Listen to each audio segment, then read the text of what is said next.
What's the greatest achievement in English football?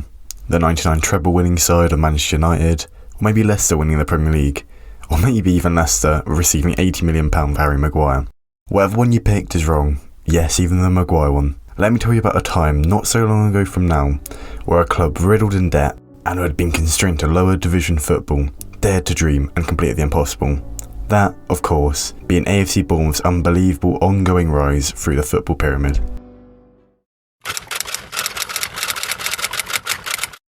For people who aren't familiar, Bournemouth, the place and the club, isn't renowned for its football. The highest the club had ever been was a few mediocre seasons in the English second tier in the 80s and 90s.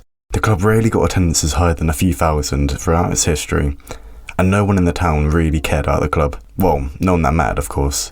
This was made even worse by poor investment and management of the club in the late 90s and early 2000s, where the club would live at the equivalent of paycheck to paycheck, instead of players who showed a glimmer of promise, who they would sell on as quickly as possible to stay afloat. The club had a meeting once in its town winter gardens, where the fans banded together to amass enough funds to keep the club afloat.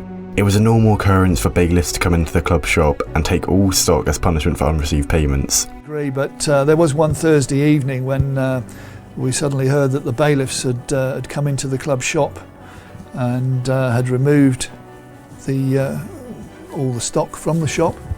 And they'd also taken some tills, and I believe some tills belonging to Black Label and other areas of the stadium. So there wasn't anything we could do about it. We just basically had to stand back and let them get on with it. The club was struggling. Things only got worse for Bournemouth. In February 2008, Bournemouth went into administration with debts of £4 million and the club repeatedly being on the verge of going bust.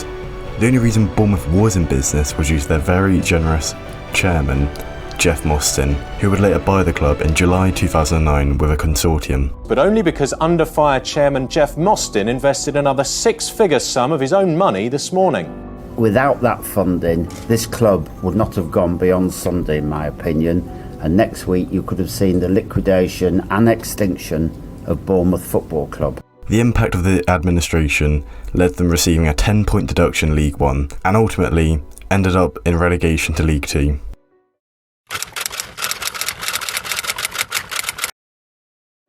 Despite Bournemouth having a team above League 2 quality, the off-the-field problems leaked onto the field like a Colleen Rooney close friend's Instagram story.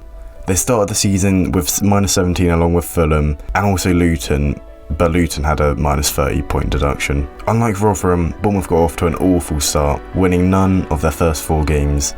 Kevin Bond was swiftly sacked and replaced by Jimmy Quinn, who was about as refreshing to the Bournemouth squad as warm water is on a hot day. It wasn't long before its old school football was removed and caretaker boss Eddie Howe was appointed. The young manager seemed to have no effect, as in his first game he lost them in embarrassing fashion to Darlington. But all this seemed to change, and before they knew it, they started to believe again. Don't get it twisted, bailiffs were still raiding the club shop and the players and staff still had to scramble as quickly as they could to cash their cheques in for their wages. I remember we used to get paid by cheque. So it would literally be in the morning, get paid by cheque, and some of us would literally be dropping tools and racing down to the bank, first come, first served, to get it paid in. But they were winning games and doing it in some fashion too. Soon it came down to a game versus Grimsby, fellow strugglers near the bottom. A win secured survival not only into League Two, but as a club in general. However, a loss meant it was still all to play for. In the last few minutes of the game, up stepped veteran and club legend, an absolute tank, Steve Fletcher, to smash home as late winner.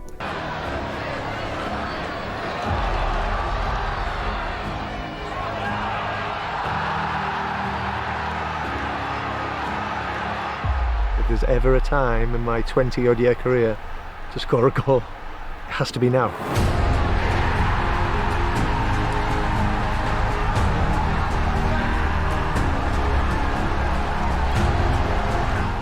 They had completed the Great Escape, but they weren't to know this was only just the start.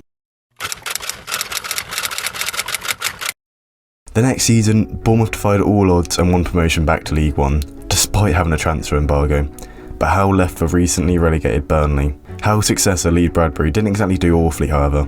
He got them into the League One playoffs in his first season and signed a few of Bournemouth's key future players. However, a mediocre second season meant Paul Groves, the youth manager, replaced him at the end of the season.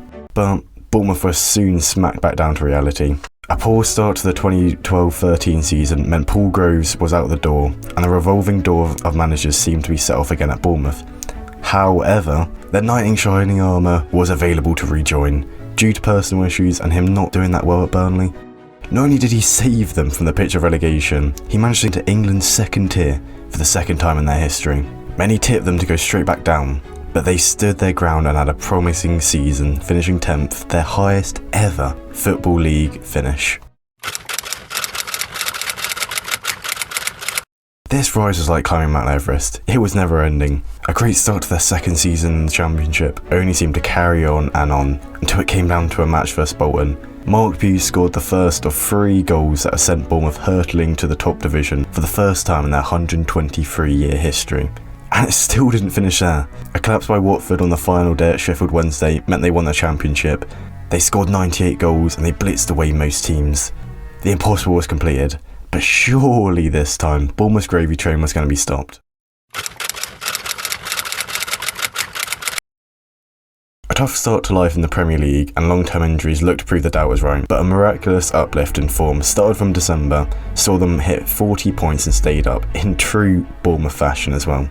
But surely this time, second season syndrome would hit them like a truck, just like Sheffield United recently. Again, no.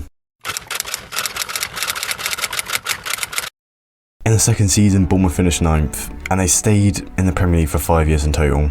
This despite having one of the smallest stadiums in Premier League history, and having a squad with no Premier League experience before promotion.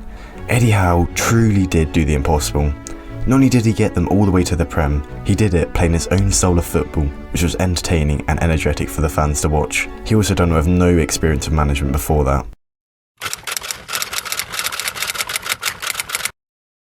All that came to a halt in 2020. A season of injuries, poor recruitment, dodgy referee and technology decisions, and some key players not trying hard enough meant Bournemouth were relegated to the Championship, and Eddie Howe left by mutual consent. It was the end of a fairy tale story, and surely this time Bournemouth weren't going to survive, and they were going to turn into another Portsmouth or Bolton and fall down the Football League. Well, another thing Eddie Howe did was future-proof Bournemouth. He signed key players with potential and high resale value such as Dan Hume and Lloyd Kelly. He also hired key people on the board such as Richard Hughes, who is still at Bournemouth to this day.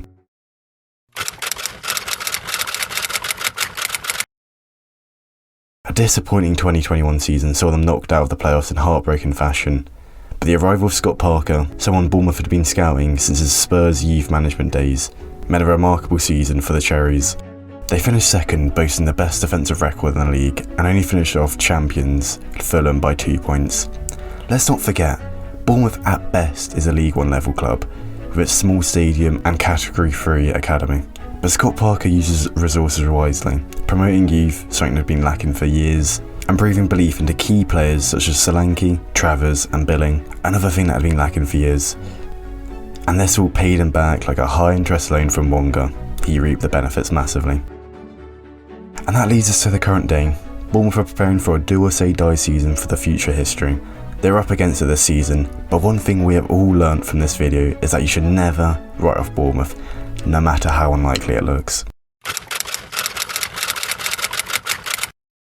This has been Football Heritage. Thank you for watching, like and subscribe, and good night.